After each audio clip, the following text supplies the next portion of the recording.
Even though a police officer visited our house, I wasn't particularly alarmed since it was a familiar face. However, that was naive of me. My heartbeat skyrocketed when Officer John mentioned arresting my wife for fraud. "We're arresting your wife on suspicion of fraud. We need to conduct an interrogation immediately," said John. He then forced his way into the house, pushing me aside as I tried to restrain him, saying, "Wait a minute, please." He then made a serious announcement. "The victim, who claims to have been defrauded, says they'll forgive the deed if the stolen amount is returned. Can you immediately compensate for the $10,000 loss?" $10,000. That's impossible right away, I replied.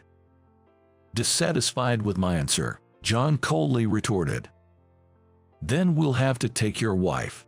We can't tolerate someone skillfully deceiving others and taking their money." Initially, I was bewildered, but the more I heard, the more I felt something strange. "Are you sure my wife committed fraud? She's been hospitalized for the past 2 years. "What? But your wife is supposed to be working for a major trading company, right?" Hearing John's words, my suspicions grew. My name is Alex, an office worker in my 30s. Though it's the prime of my career, I've been unable to immerse myself in work. I have a family of 3, including my wife Sarah and our 3rd-grade son, Eric. Sarah has been hospitalized for the past 2 years due to illness. Believing in Sarah's recovery, I leave work on time to dedicate myself to household chores and childcare. After 2 years, I've gotten used to managing chores efficiently and helping Eric with his homework.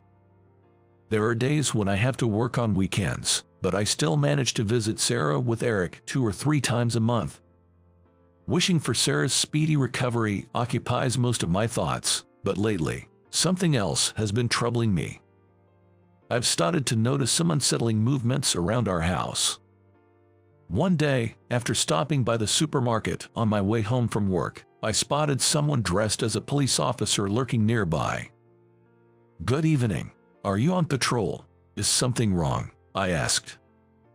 The officer was startled by my sudden approach because he hadn't seemed not to notice me behind him. After apologizing for surprising him, I inquired about the situation, and he began speaking in hushed tones while showing his badge. "Actually, there have been reports of a suspicious person in the area. A masked adult wearing sunglasses has been approaching children. So please be careful. If you see anyone suspicious, let us know." The badge had the name John on it. According to him, there is a dangerous person wandering around here. I thought to myself that I needed to warn Eric about being cautious. After greeting me, John left. "Eric, I just met a police officer. A police officer said there's been a suspicious person around, so be careful, okay?" I cautioned Eric while unpacking groceries. He was busy with his homework, so he gave a distracted response. He has been manly more and more, but I was worried he wasn't paying attention. "Are you listening?" I asked, somewhat exasperated, but then I was suddenly preoccupied with another matter. "Eric, sorry, I forgot to set the bread maker this morning. Go ahead and take a bath first. I'll start cooking now." Rushing to the bread maker, I was momentarily choked by the steam that rose as I opened the lid. "Calm down, Dad," Eric said with a sigh. "I baked bread since you forgot, and you're putting the laundry in the wrong place again. Please don't make me tell you multiple times. Try to remember after the first time." At work, people commend me for managing household chores and child care on my own, but in truth, Eric is several times more reliable than I am. It's probably such a dependable son that we've been able to manage even without Sarah. "If Mom doesn't come home soon, it'll be a hassle for you, Eric," I said jokingly. Eric responded by pursing his lips tightly. "It's okay, I can take care of things at home just fine, but Mom needs to get better first, and even when she comes back, I'll still help out with the household," he said. With tears welling up in his eyes and a frown forming between his brows, Eric said, Eric believes Sarah's hospitalization is his fault for being a nuisance. One day when we visited Sarah, she was weakened by medication side effects. She vomited repeatedly in front of Eric. "If you are not a good boy, I will have a hard time." Sarah had scolded Eric before her illness was discovered. This conversation seems to have deeply impacted him. So, he's vowed never to trouble his mother again. Let's visit Mom this weekend. She's looking forward to seeing how well you're doing in your studies. Now, let's eat and finish your homework, I encouraged. Saying this with a cheerful voice, Eric seemed thrilled to see Sarah and jumped around in excitement, helping with the meal preparation. A week flew by quickly, and the day to visit Sarah arrived. Eric, in a great mood from the morning, said enthusiastically, "Let's buy the cheesecake Mom likes before we go." "I don't think Mom can eat something so heavy." "Well, if she doesn't want it, you can eat it," I replied. After this exchange, we bought a popular cheesecake from a souvenir shop at the station and visited the hospital room. Sarah seemed to be in relatively good spirits that day, but she looked somewhat troubled. I decided to talk to her while Eric was away in the bathroom. Although it wasn't about her health, which was a relief. However, what she shared was quite unsettling. "Recently, I've been receiving silent calls. The caller doesn't say their name, but the phone is definitely connected. Sometimes, it stays connected for as long as 5 minutes, she said. "That's creepy. Actually, there have been police patrols around our area too, mentioning a suspicious person lurking around. It's a dangerous world we live in. Whether it's the news or social media, it seems we're bombarded with bad news. I hope Sarah's health improves soon and we can return to a peaceful life, but in these times worries never seem to end." Silent calls can really wear you down mentally, can't they? You haven't talked to the police yet, have you?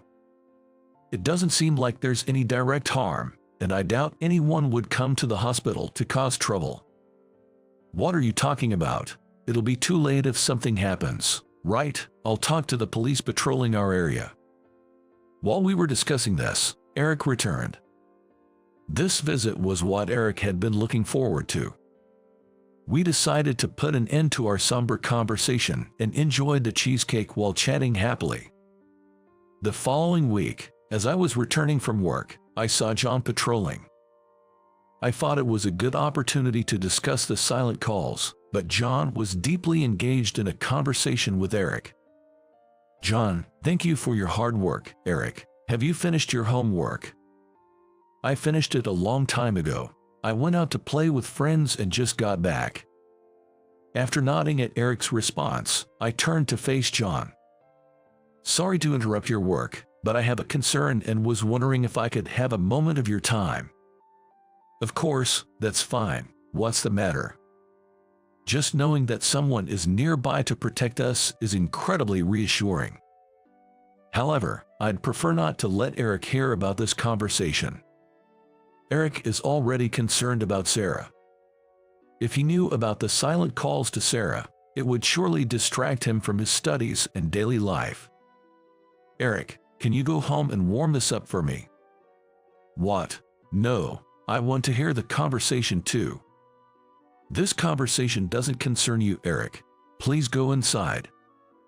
Despite asking Eric to warm up the food we bought, he was reluctant to comply. Sensing my intention, John offered his help.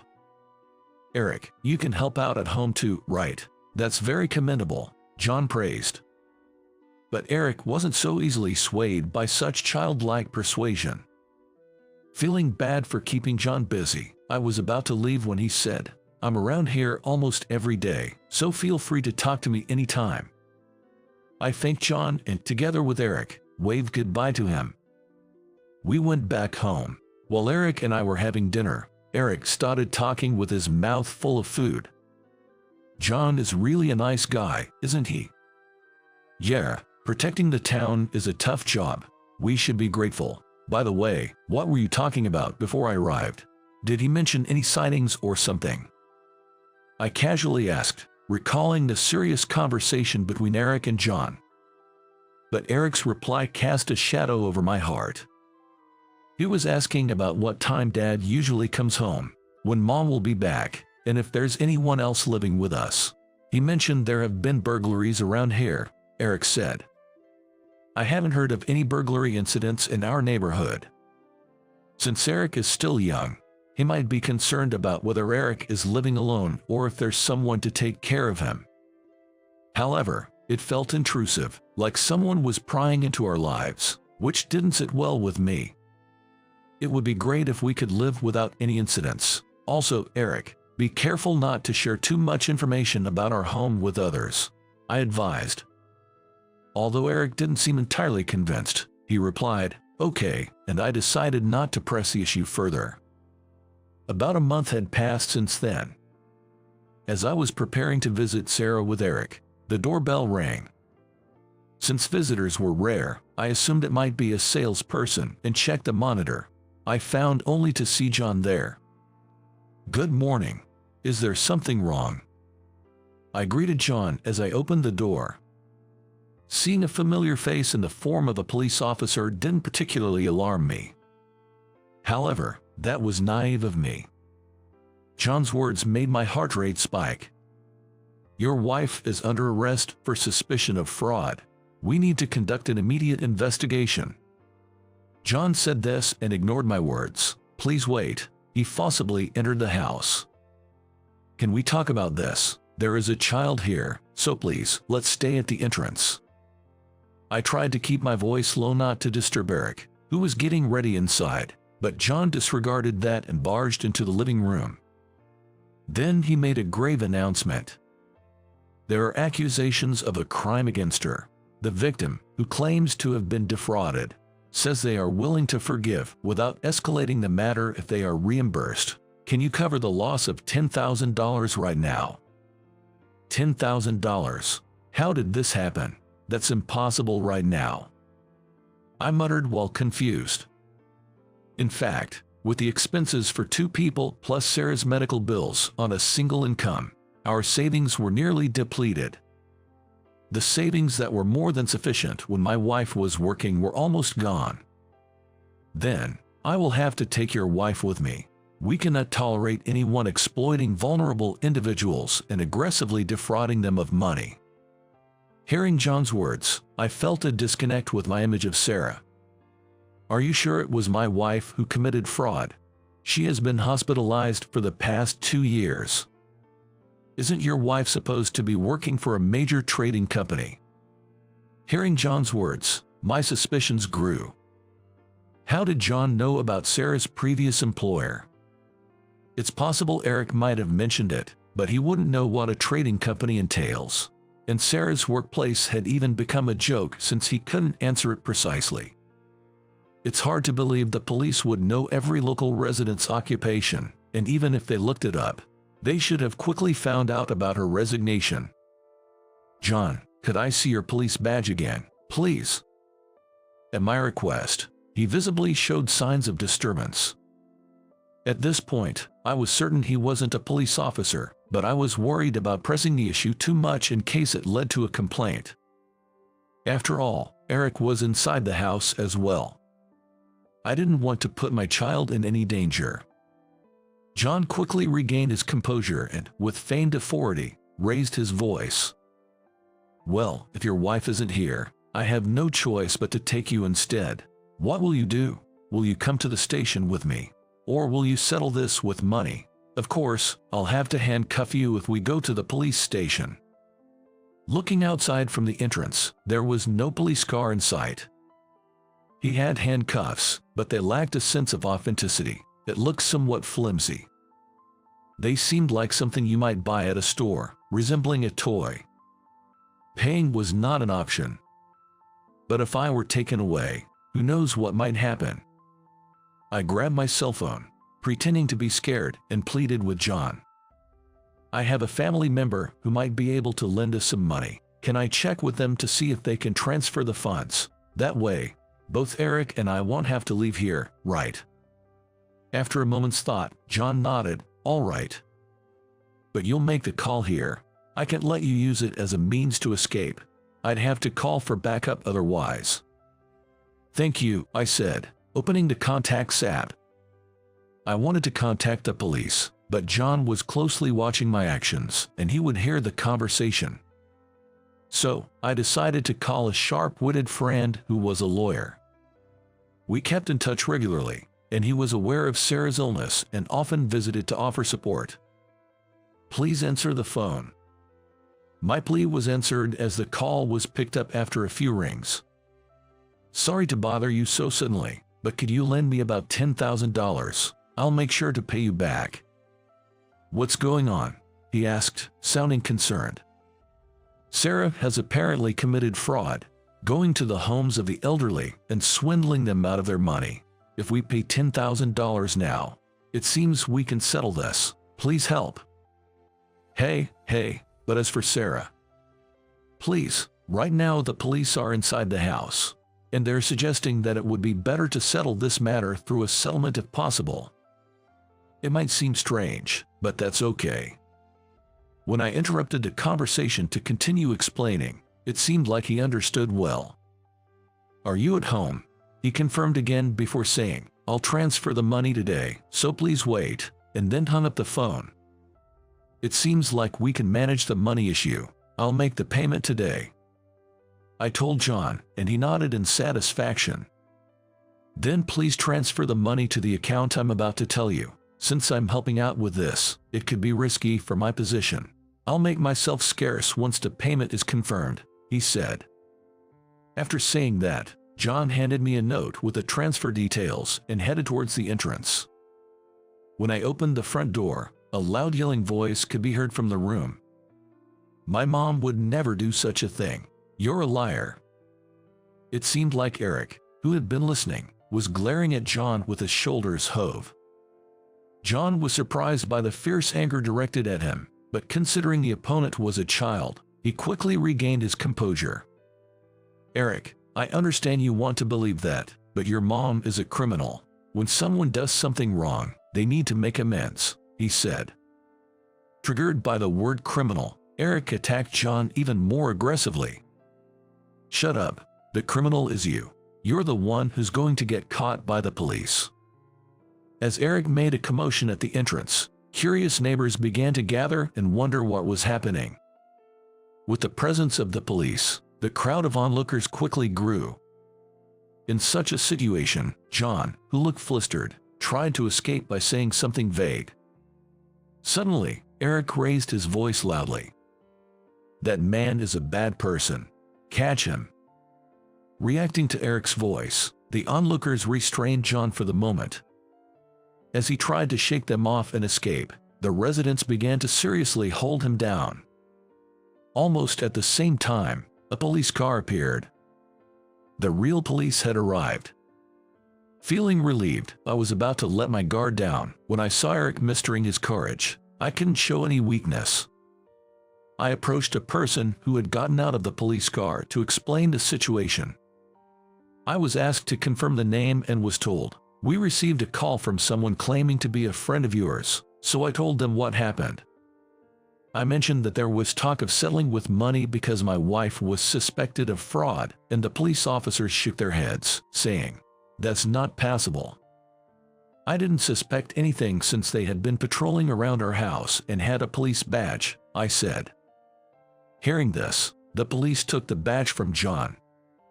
According to the police, although the badge looked authentic, there was no one named John in their department. It turned out to be a scam pretending to be the police. John, who was about to be taken away in the patrol car, was desperately resisting. "I was just following orders. I'm not the bad guy. Besides, this guy's wife works for a major company and is rich, right? Rich people should give some money to the poor." I was furious at John's baseless and selfish arguments. Before I could say anything, Eric yelled back loudly. "My mom is fighting an illness and is hospitalized. My dad is working hard for my mom and me. Don't talk like you're the only one suffering." Silenced by Eric's scolding, John had nothing to say. The gathered neighbors also agreed with Eric and said that's right, and sent applause to cheer him on. John couldn't say anything in response and quietly got into the police car. It turned out that the call to the police was made by the friend, who sensed that something serious was happening from the phone call. Speaking to him, who is a lawyer, he gave me an idea of what might happen to John, who had impersonated a police officer using a false name. Later, the police also contacted me, informing me that John was involved in another case as well. The silent calls to Sarah were also traced back to John's phone, indicating some nefarious plan. Furthermore, it appears he had a previous conviction for fraud, which involves deceiving people to gain illegal financial benefits. He also claimed to invest the collected money to increase it, charging people for seminars as part of a group. Most of the money wasn't actually invested, and although a small portion was returned as dividends, he later claimed investment failures and embezzled the rest. Handling others' money for investment requires a license, which John never possesses. Additionally, forging a police badge also constitutes a crime. John has indeed committed many crimes. Given what I've discussed with a lawyer friend and the police, it seems likely that a severe sentence will be handed down. After all those has been done, it's only right that the crimes are fully atoned for. Above all, the most important thing is that Eric wasn't harmed. The police and our neighbors praised him too. Eric did a great job standing up to the bad adult. Eric stood by his principles and fought against the wrongdoer. As a parent, it was nerve-wracking to watch, but I'm proud of the way Eric lives his life. Eric, embarrassed by the praise, blushed and turned away, saying it's nothing. You knew your kind mother would never do such a thing, didn't you? Of course, I believe in both you and your mother. Hearing my words, Eric smiled happily. Despite everything, it's a relief that nothing serious happened. When I asked Eric if he had finished your homework, he widened his eyes in shock and rushed to his room. Oh no, I just remembered I have a report due tomorrow. I sighed and said, but it was a relief to see our normal routine returning. Later on, the incident was briefly covered in the local newspaper. The headline reads, "Elementary school student's courage leads to arrest of criminal." Mom, this is about me. Eric insisted on bringing the newspaper to show to Sarah, clearly eager for her to see the article. Of course, Sarah was already informed, and the hospital had various newspapers, including local ones, so she might have seen it. However, Sarah reacted as if it was her first time seeing it, indulging Eric. Wow, is that really about Eric? I can't believe it. Really, look, it even says Eric. Listening to Eric's earnest explanation while pointing at the paper, Sarah also showed great surprise. Watching the two of them, I shared with Sarah what happened at the time. Eric was really cool. He yelled, "My mom would never do such a thing," and even the criminal got scared. Eric, did you really say that for me? You've grown impressive. Thank you. As Sarah praised him and stroked his head, Eric's eyes welled up with tears for some reason.